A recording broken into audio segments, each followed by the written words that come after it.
Good afternoon, everyone. This is Milady coming to you live from Family Practice Doctors. So I do have a couple of patients here, but they're going to stay behind camera.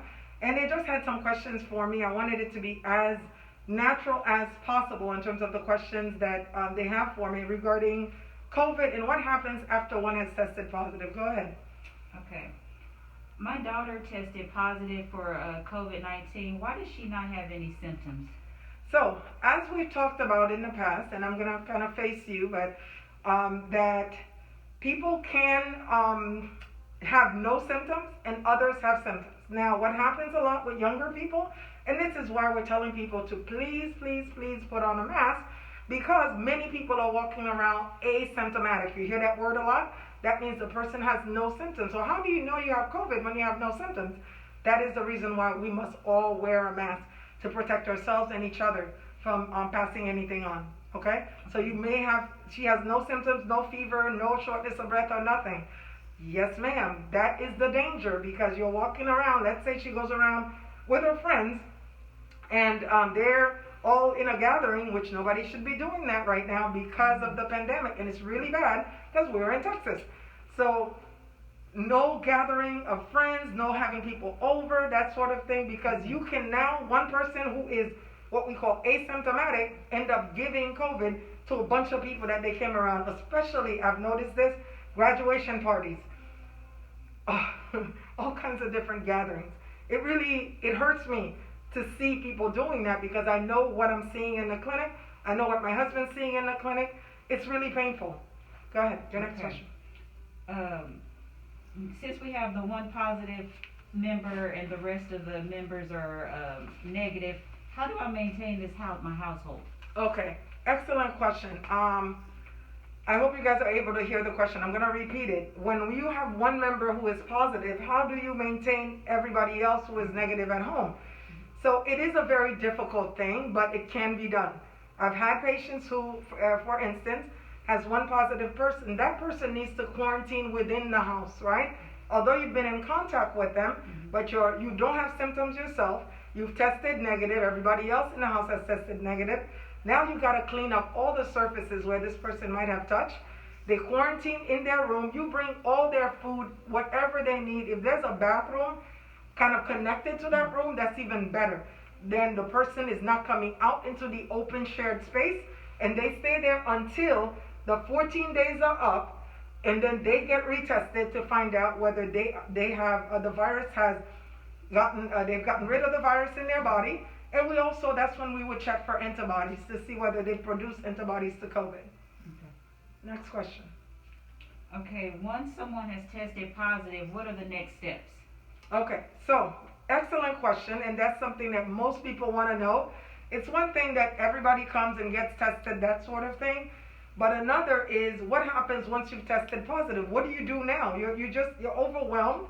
You're thinking, what's going to happen to me? Am I going to be the person who's going to end up in the hospital on a vent?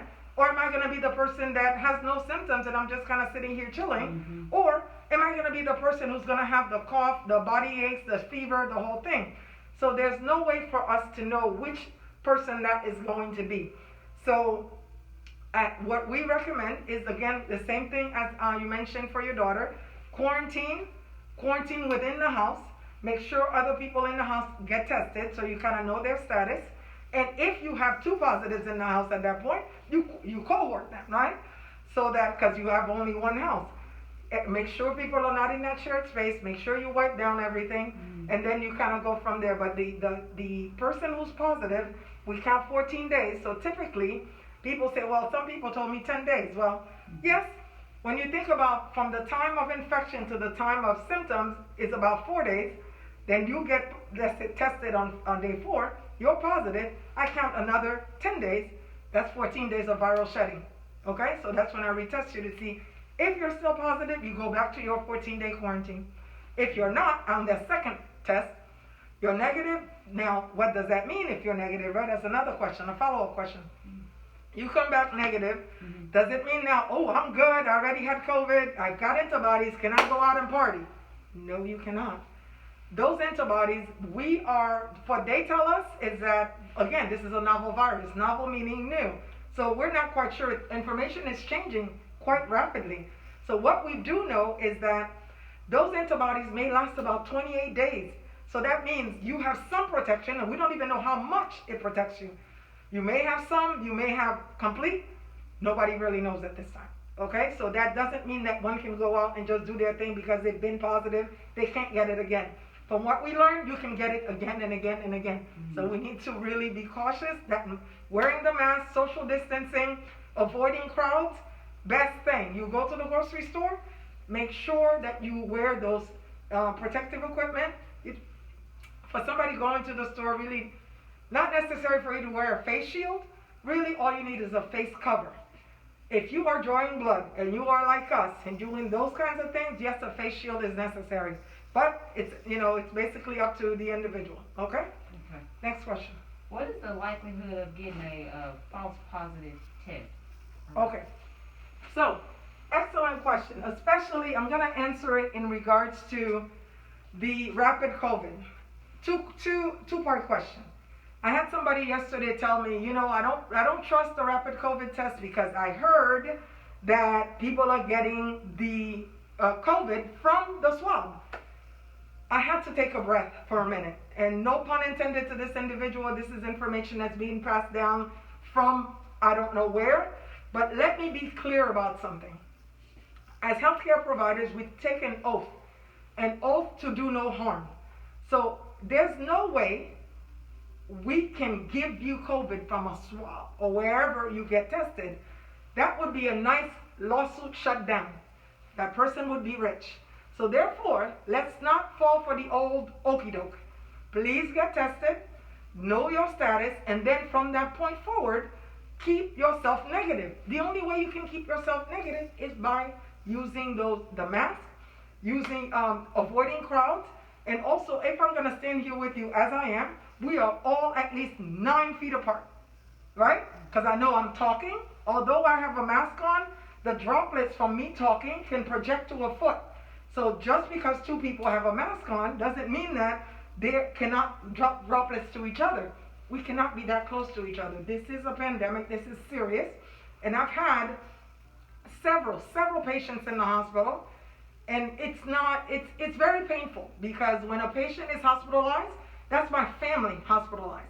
So to me, this is very serious. When somebody is taking this very lightly, I take it personally because I may not know what they're going through, but I see it, and this is my family in the hospital.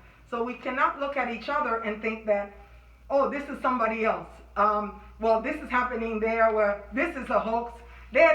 No, these are people. These are our people. These are people I've been taking care of for years. So for me, I take it very personally. I do get annoyed when somebody puts a silly comment on Facebook, okay, and not even thinking of everybody else that has gone through this. It is not funny. There's no part of this that's funny. People dying, people are losing their lives, they're losing their jobs. Things are serious, okay? What are the permanent side effects post-COVID? Permanent side effects. Well, there are some, what has been said, again, things do change, but as we know currently, there's a certain percentage of your lung function with lung disease secondary to COVID. That's like 20% or more that is affected, your lung function is affected by COVID. That is like almost a scarring that occurs for life. So as of now, we don't know the permanent side effects, but that's one of them. So it all depends how bad the illness was, right? If somebody was hospitalized, was in the hospital for 2-3 weeks, their debilitation is going to be much more than somebody who just had COVID, mild symptoms, and so on. But it all depends on the person's age, right? How well did they do rebounding? So I cannot say a 40-year-old who ended up with COVID, no prior comorbidities, and a 70-year-old who gets COVID and survives it are going to have the same debilitations, right? So it all depends as to how healthy the person was going in versus when they come out. Okay. When people come into your clinic... Sorry, the mask is sliding because I'm talking so much. When people come into your clinic with COVID, what can you do for them? Okay.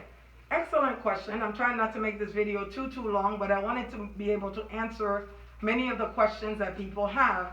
So when somebody comes into the clinic, we basically at this stage, there's a reason why we don't take your temperature going in, because we treat every individual as a possible case. So therefore, because it's a pandemic, anybody could walk in to be seen, and we recommend that you be seen, and we take the proper precautions when you come in the clinic, so that number one, you must come in with a mask. That is not negotiable, okay? And if somebody does not have one, you forget it, it's not in your car, we will gladly provide you with one because it's a public health measure. So when you do come into the clinic, we make sure people are sitting at least 6 feet apart. We do a total clean throughout the clinic for several hours, okay? In between patients, we also clean the rooms, we spray the rooms. So when a patient comes in and what was the question? I'm sorry.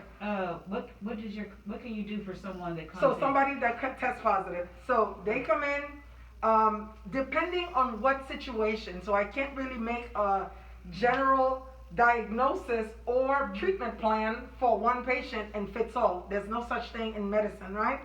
So a patient comes in, the patient that is stable, that doesn't have any symptoms, just like your daughter, there's nothing to do but, again, follow the guidelines, right? That's one. The patient that comes in with some mild symptoms, well, it all depends on what we find in terms of the assessment. If it is their lungs or whatever else is going on, if we suspect that there's a possible walk-in pneumonia from COVID, then we do treat with antibiotics, we do treat with steroids, we do treat with inhalers, and we do treat with cough suppressants to kind of help. We're really treating the symptoms, right? So we treat the symptoms and we try to prevent the person from going to the hospital so some of these medications can be given. Now, some people may say, how come this one went in, got the medication, and I went in and I didn't get it? Well, what was your situation? What did we determine? Are you the person that is highly stable, highly functioning, has no symptoms? That person doesn't need the antibiotic, doesn't need all these other medications. But are you the person who comes in with an oxygen saturation of 82 or an oxygen saturation of maybe 90, but you normally, in our clinic, you run 100, you run 98. That means your cells are not getting enough oxygen, your lungs are not getting enough oxygen. So that person, it's kind of like, depending on what other factors we find, that may be somebody who has to go to the emergency room. That may be somebody, let's say the oxygen is about 92. They're still somewhat stable. They are not having any acute, what we call acute distress, where their blood pressure, their heart rate, their oxygen is still stable, but not great. That's somebody we're going to watch very closely. I'm going to tell you need to come back in 3 days. I'm going to tell you I may give you that antibiotic. I'm going to tell you to do the guidelines, quarantine, blah, blah, blah. And then let's follow up. We follow up very closely. Because another thing that happens with COVID, the person who walked in was absolutely fine. And then 2 days later, bam, crash. We don't know when that's going to happen. So that's why sometimes it's not that we're trying to get another visit out of you, God forbid. Oh, the RV is almost done, sir. We try to tell people that we are going to watch you closely because things may shift. That is the reason. So right now, our gentleman is actually getting an IV drip. I do highly recommend those because there's a ton of vitamins in them that boost the immune system for those who have either had COVID or trying to prevent and boost their immune system from getting something. So this is almost done. Actually, it's been running quickly. In about 30 minutes, the IV is done. And it was would you say, sir, quick stick? It was a no-brainer for those of us who don't like needles and things. I don't know anybody who likes needles. That I can put some numbing agent on and get the IV in, and that's pretty much it. That's it. Answered your question? Yes. Thank you, everybody. I pray that you stay safe, that your family stays safe. I pray that God gets this all over with very, very quickly. But we also have to do our part. We have to help each other. The only way we can do this and get this over with so that there's no shutdown, there's no not going to work, shutdown of plants and shutdown of different places, is if we all do it at the same time. Thank you and God bless you.